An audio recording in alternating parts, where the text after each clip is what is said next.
Hello, and welcome to Sideways.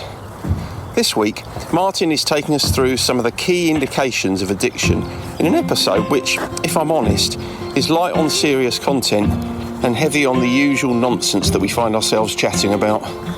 And this week we cover buying too much of something, dropping your phone into water, getting confused in McDonalds, drinking alcohol at breakfast, ferrets, and Gwyneth Paltrow. The 4 C's of addiction.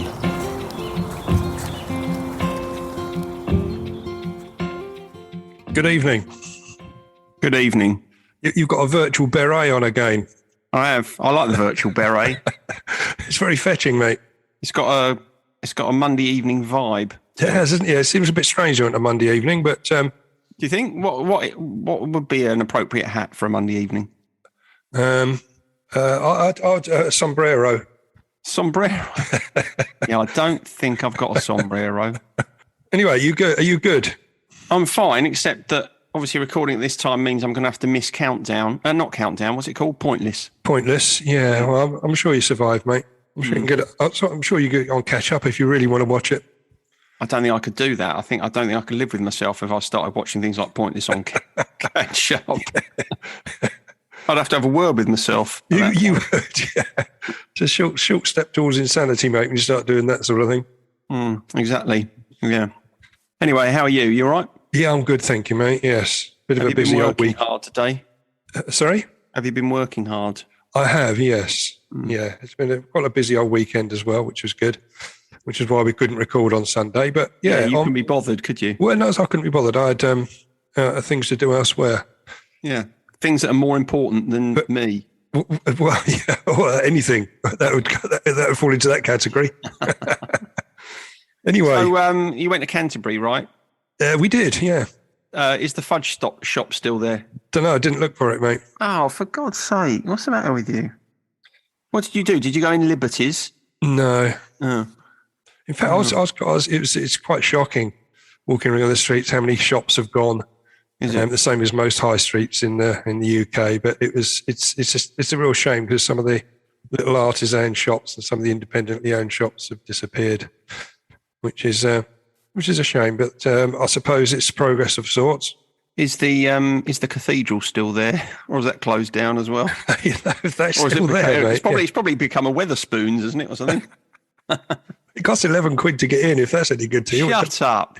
Yeah, so we didn't actually bother to go in there. £11 to get into God's house. Yeah, exactly. Yeah, it's disgraceful. We could have waited until 5:30 and gone in for a service, but we didn't. There was not a great deal of appetite for that. Evensong, that would have been, wouldn't it? I suppose so, mate. Yeah. Anyway, there we are. Anyway, yep. This is the next episode. Looking at some of the basics in recovery.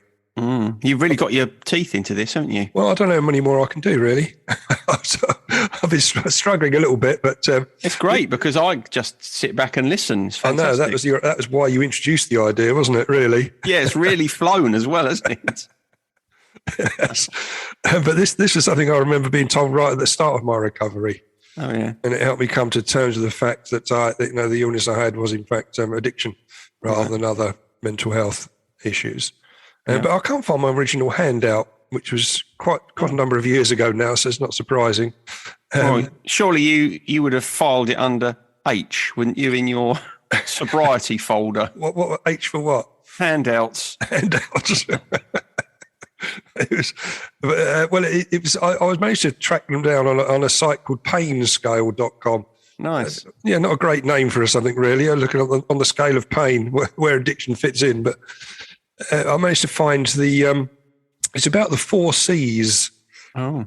I'm not talking about the different oceans or indeed the 7 C's chip shop that used to be in Maidstone. Or the 7 C's of Rye, wasn't that Queen? 7 C's of Rye by Queen. Yeah, that's when they were good. Well, they went poppy. But it was the 4 C's that were used to separate addiction from other neurological disorders. Oh, okay. And they're unique to addiction alone. So I'll come on to what they are, but before we start, right? Yeah. I haven't got anything that's really it's animal related. Oh, that's a shame. Oh, I'll tell you what I've got for you though. Before you Go on. And that Go on, is, I did a bit of research on Lindsay DePaul. She was teetotal. Oh, was she? Yeah, so I didn't find any indication that she was teetotal because she'd had a drink problem. But perhaps that's why you just liked her, because you knew she didn't imbibe. Didn't have a drink, yeah.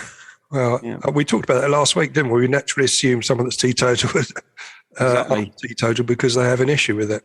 Yeah. So ironically, you fell into the very trap that you described. I did, yeah. I was quite happily in there with Lindsay. Anyway, so that was it. That was your before we start, was it? Just that. Well, I just wanted to close the loop. Thank you, mate. Yeah, no, I appreciate that. You're welcome. But what I've got also for this week, just a story I was reading about a chap who'd lost his reading glasses. I don't know if you saw it. I think it went viral. No, I don't think I did. No, well, he decided to buy some more reading glasses online, but obviously the screen on his phone was a little bit blurry because he couldn't see what was going on. Yeah. And he misread the quantity and ended up buying 60 pairs by mistake. I suppose, actually, you could say he was as blind as a bat. Hey, I've got some animal in there. How about that? Is that a bit tenuous? How many did he intend to buy then? 6? I think he intended to buy 6. Why would you want 6 pairs of reading glasses? Well, I buy them in 2s and stuff and 3s. Yeah, because I like to have them scattered around the house because I'm forever losing them or breaking them. Well, that's lazy, that, isn't it? You should be a little bit more careful and be willing to walk to somewhere else in your house to pick up your reading glasses. No, it's for ease and comfort. There's nothing more. It's like losing the remote control to your telly if you can't find your glasses. That does. I must admit that does wind me up, and I can't find the remote control. Usually, you can find it down the side of the sofa. That's one of the first places you look, isn't it? Really? Yeah. But I mean, I do like a few pairs about the house. I mean, I don't know if have you ever ordered the wrong thing or the wrong amount? I'm just trying to think. I suppose if I had, it would be. I imagine it would be food related. Yeah. I don't. Got several kilos of stuff by mistake. Well, I just bought 4 kilos of avocados, but that was deliberate. I can't think of having done that. No, have you? No, it just reminded me of the story. I think we did mention it before when Les, the guy I work with, his mum, and now she's in her 80s, and she wanted to order a calendar to hang on the wall, and she wanted one called it was Views of Knaresborough. Okay. But she put in the wrong code and ended up with a thrash metal calendar. Right? Yeah, I do remember that. So instead of getting sort of picturesque thatched country cottages, she ended up with a sort of, Megadeth for May, and Anthrax for August. And the last one I thought, what was it? Nuclear Assault for November. All good thrash metal bands. How about?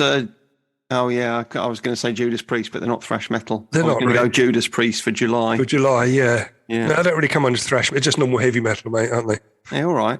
Don't shame me. With your genre knowledge or lack of. Yeah. So that was always funny. It still tickles me to this day because she's in her 80s, bless her. She didn't want all that. Did she keep it? Well, she gave it to me. Did she? Yeah, she thought it was much more up my street. She should have popped it on the wall, and I mean that would have opened up a whole new area for her, wouldn't it? In her 80s. Yeah, I think she perhaps felt that it wasn't appropriate to hang in her house. Sorted that out. What did the bloke who bought 60 pairs of glasses do? Did he take a stall at the local farmer's market and try and flog them on or something? There was a picture of him sitting there with a lot of boxes beside him on his sofa with different pairs of glasses in there. So I wanted to go into the subject matter, if I can. Yep. So the 4 C's, as we were talking. Again, I remember being told, the behaviour of most addicts are very similar. So there's people in the group I was in initially who had, drug addiction issues as well as mainly alcoholics, but there was people with drug issues. But it covers things like gambling as well, and video games and sex and caffeine. It covers as well, the 4 C's. Shopping. Yeah, shopping, anything that's got an addictive quality to it. And the 4 C's are compulsion, craving, consequences, and control. So, right. So I just wanted to briefly look at each one of those and see what your thoughts were on that, really. Okay. The first one, compulsion. And now it's explained that means an individual has an absolute and overpowering urge to fuel their addiction. But if I remember right, it starts off really sort of impulsively, but then as your addiction grows, it becomes more of a compulsive habit. And if you don't partake in the habit, you get agonizing anxiety, and it affects all your other behaviors as well. Now, I could relate to that, certainly. So how would you describe the shift from the first to the second? You know, the first is a kind of impulse, and then the second being a compulsion. How, in practice, if you're applying it to drink, what would you be seeing that's different in someone who was impulsive versus someone who was compulsive? I think you throw something else into the equation at that point.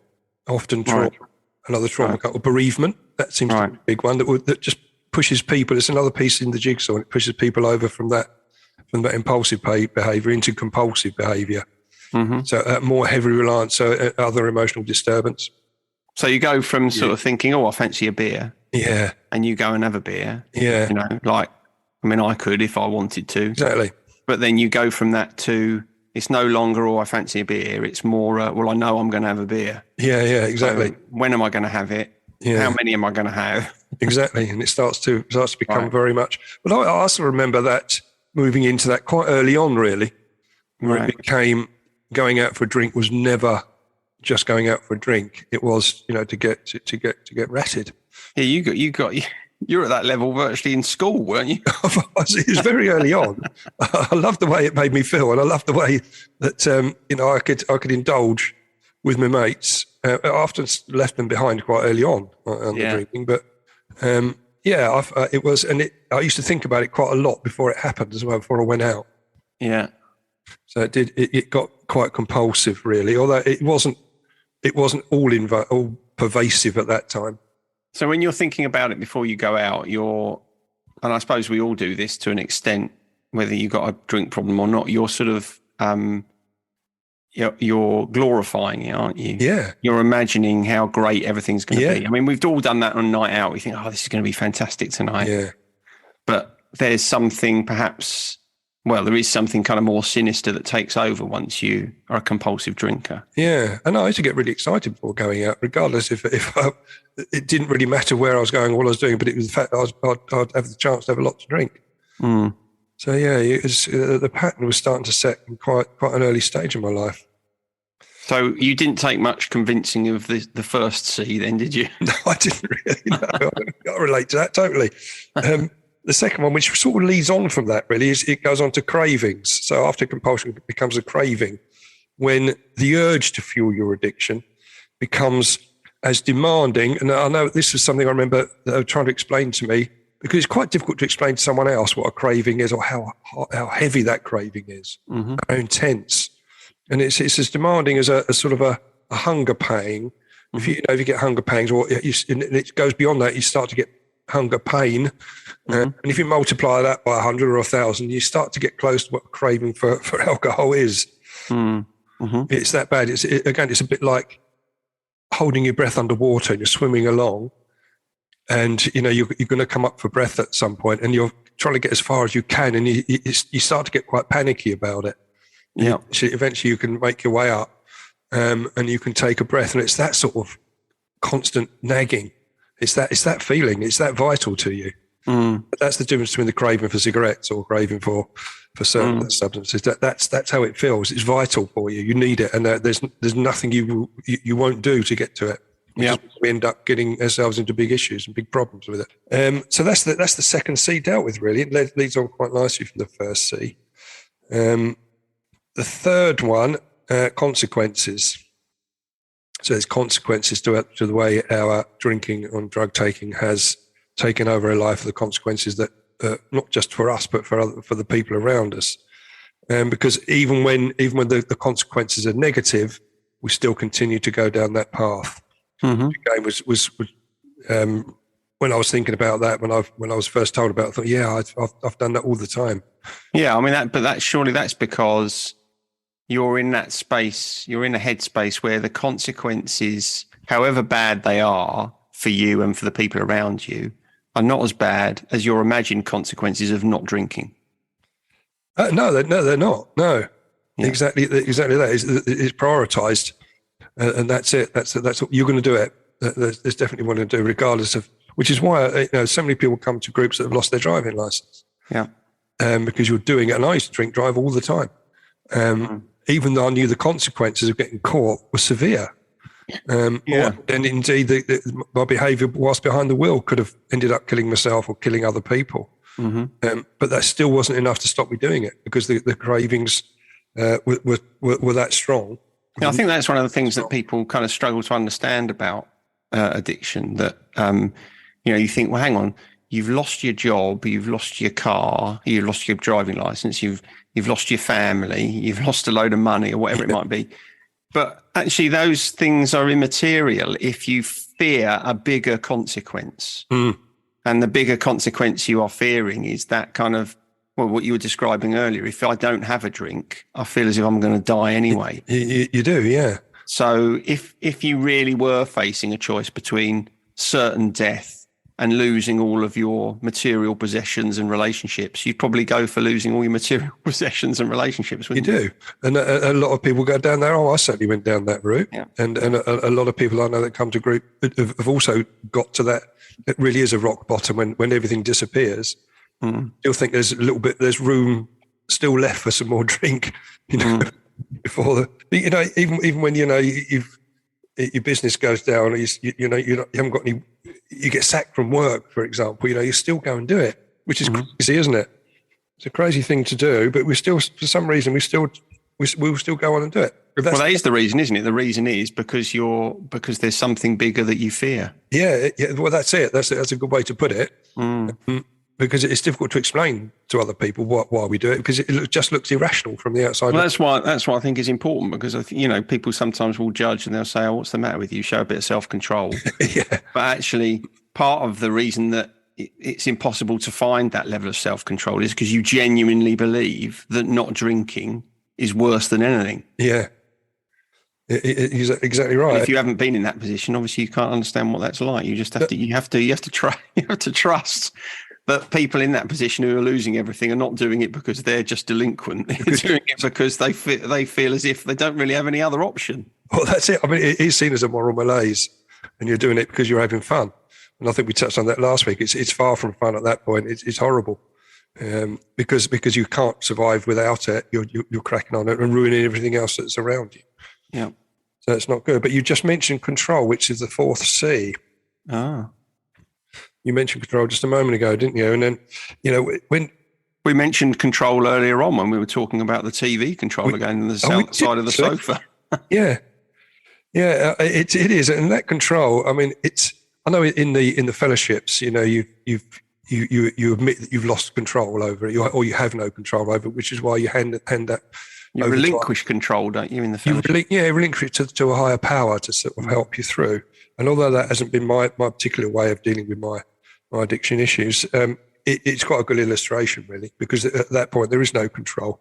And even when they were explaining control to me at the time, I remember they were talking about when they said to me, "Have you ever tried to cut down or try to eliminate it on your own?" And I said, "No." Well, I remember quite early on thinking, perhaps I will try and not drink quite so much, because it is a little bit too much, and I was starting to miss days at work and that sort of thing.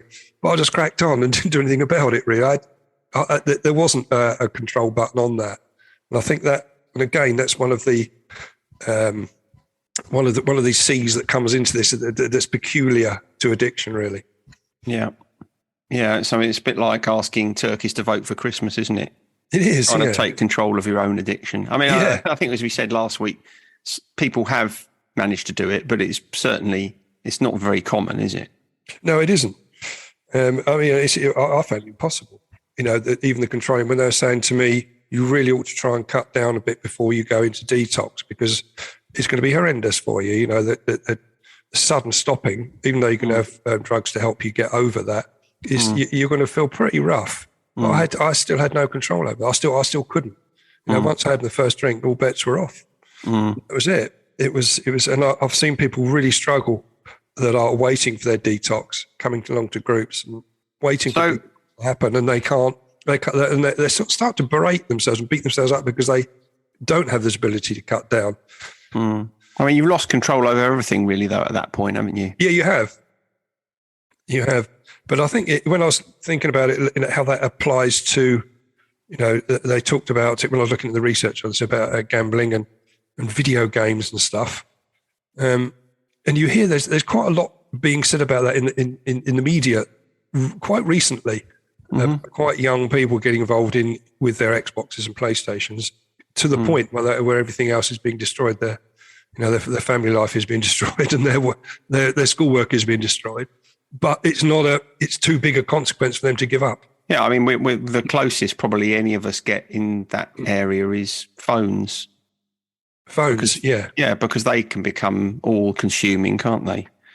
And they're probably the classic article that we all have in our lives. We might think, oh, that's all right, I could do without my phone, but try it. Leave it at home for a day. It's quite panicky. How you cope. It's quite panicky when you've got everything, especially as we rely on it for, I think you do use it for making payments on and stuff, don't you, when you're out? So, and it always worries me, my phone's going to go flat when I need it most. So I get a bit of phone anxiety. You get a bit of panic. A bit of panic. A little bit of panic, like the panic you used to induce in me when you asked me if I had my Ventolin inhaler on times we went out and I didn't have it with me. Yeah. And then you used to say to me, "Oh, you're getting a little bit breathless now." Yeah. Well, yeah, I can understand the anxiety now. I was deliberately trying to induce in you back in the day.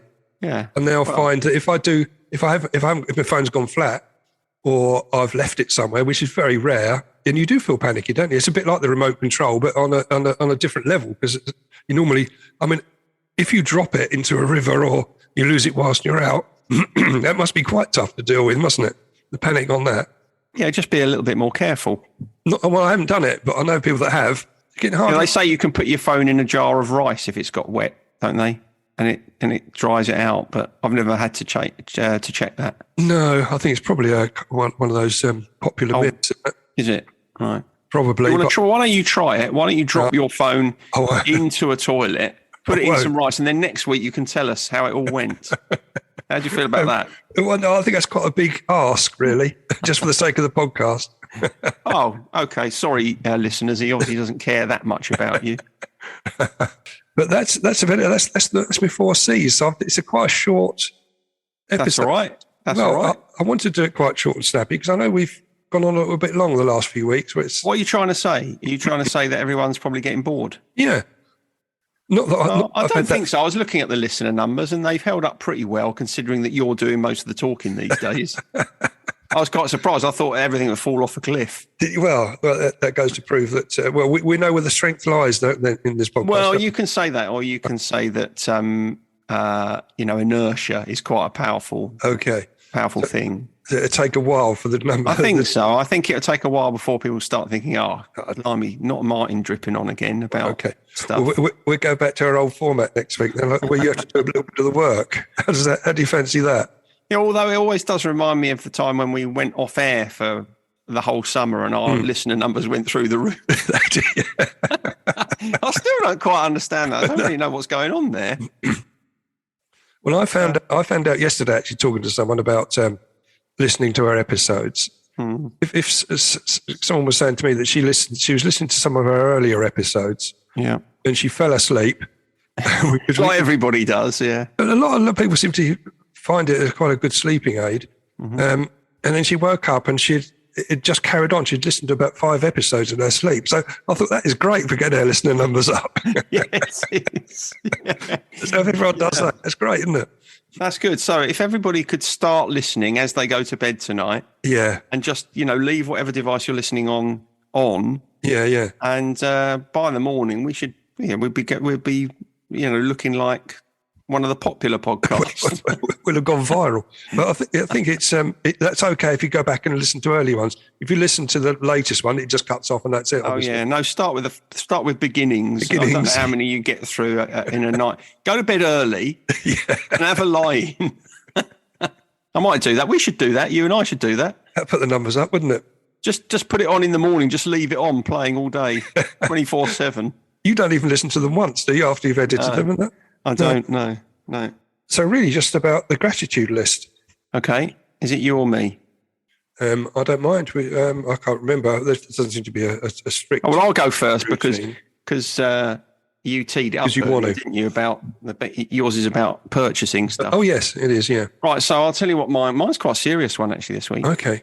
I was walking back from the heath with the dog this morning, and for some reason, the person that popped into my head was a kind of acquaintance of mine, friend of my sister's, who died during the first or second lockdown. He got COVID, went to hospital, ended up on a ventilator, and died.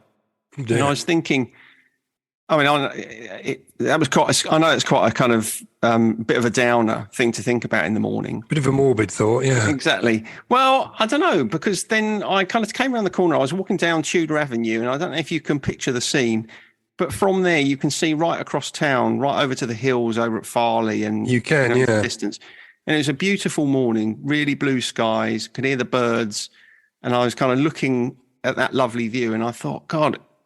One of the things that we don't appreciate enough is the simple gift of waking up every morning. I was thinking about this guy and how he didn't get any more mornings after that. Yeah.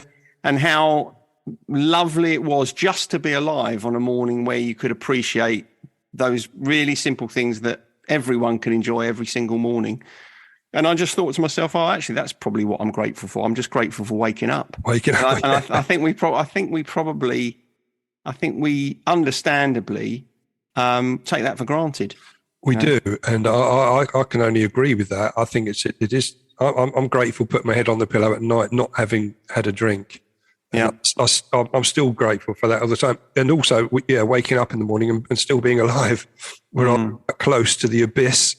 And so coming back from that, I take every day as a bonus. And I'm grateful for that.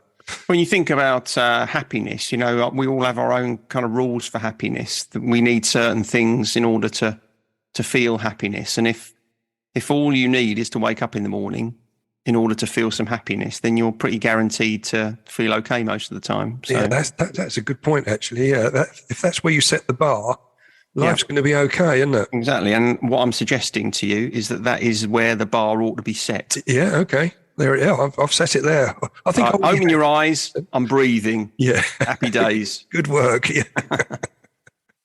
Go from there. Well, mine is. It sounds quite flippant, really, compared to yours, because yours. That's all right. Meaningful. Mine. I was grateful.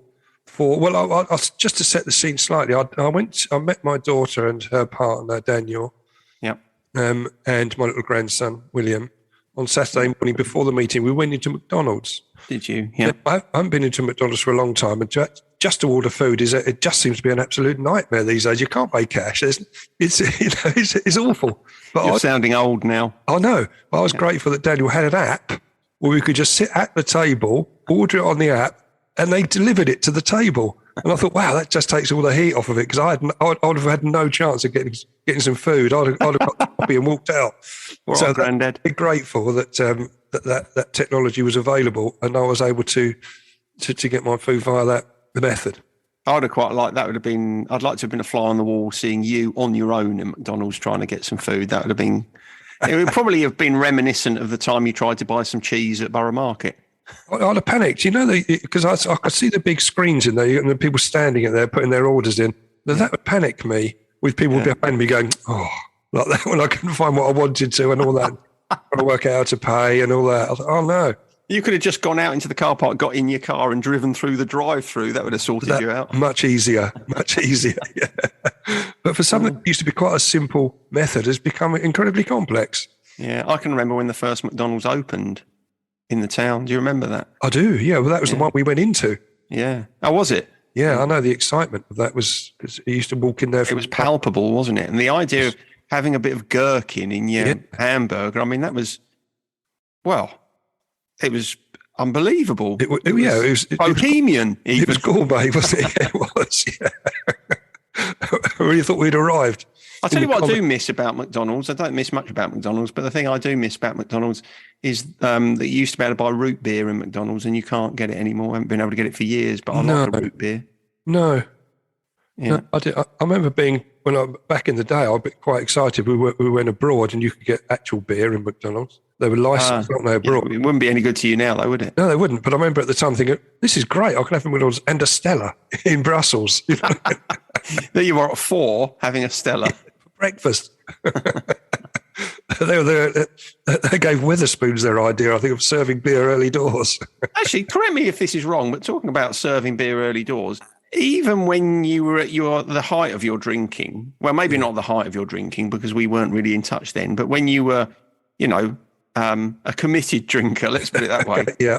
When we went on our beer runs to France every Christmas, yeah, I don't think you went for a beer with breakfast, did you? I don't think you. I think you had enough. You had enough control to wait until we got into the bars at lunchtime. Isn't that right? I did, yes, but that wasn't easy. I don't think for me. Right. Okay. But I could see other people. I remember the scene. You see other people in there starting on it quite early doors. But I think I had to behave because either I was driving and I didn't want to get nicked in France, or you were with me and I think you would have looked down your nose at me. I'd have probably, actually, in those days, I'd have probably thought, great, I can have a beer with breakfast. You'll have one as well. Because you being the elder partner, probably would have looked up to you. Yeah, and thought, and took your lead. I can't have a beer if you're not having a beer. No. Yeah, taking your lead from me would have definitely been the wrong idea, the wrong way forward. Yeah, I had a lucky escape there, didn't I? I swerved just in time. I'd have dragged you down that merry path with me.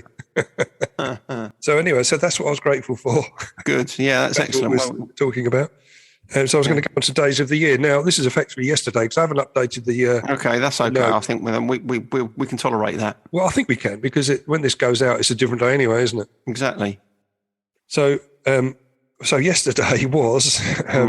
It was National Ferret Day. Now, National Ferret Day.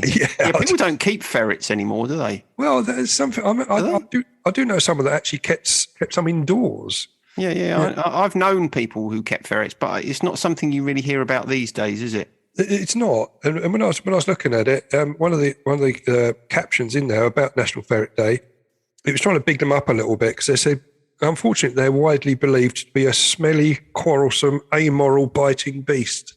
Right. I thought they were describing you for a minute, but